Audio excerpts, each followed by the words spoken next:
தினந்தோறும் நமது தலைக்கு எண்ணெய் தடவுகிறோம், எண்ணெய் பூசுகிறோம்.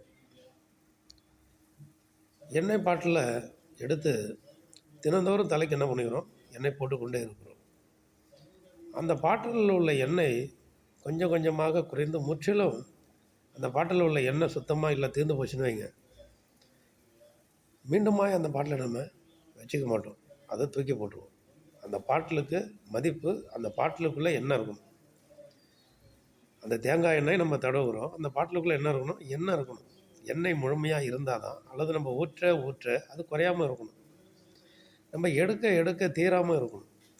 அப்படி அந்த பாட்டிலில் அது எண்ணெய் முழுமையாக இருந்தால் தான் அந்த பாட்டிலுக்கு மதிப்பு. நம்ம அதை கையை வச்சு அதை எடுப்போம், நம்ம அதை பயன்படுத்துவோம், அதை பத்திரமாக வைப்போம். நாமும்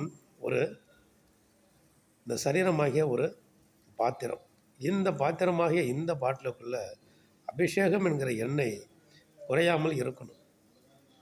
அந்த அபிஷேகம் என்கிற எண்ணெய் நம்ம இடத்துல முற்றிலுமாக குறைந்து முற்றிலும் அபிஷேகமே இல்லை, எண்ணெயே இல்லைன்னா நாமும் பிறரால் தூக்கி எறியப்படுவோம், ஒதுக்கப்படுவோம், புறக்கணிக்கப்படுவோம்.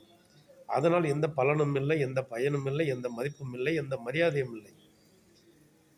ஆனபடினாலே கர்த்தருடைய அபிஷேக எண்ணெய் நம்மளுடைய பாத்திரம், நம்மளுடைய சரீரம் என்கிற இந்த பாட்டிலுக்குள்ளே, நம்ம பாட்டில் என்கிற இந்த சரீரத்திற்குள்ளே அபிஷேகம் என்கிற தேவன் கொடுக்கிற அபிஷேக தைலம் நிரம்பி இருக்கத்தக்கதாக அனுதினமும் கர்த்தரிடத்திலே நாம் ஜெபித்து அபிஷேகம் குறையாமல் நம்ம காத்துக்கொள்வோம், நம்மை பார்த்து கொள்வோம்.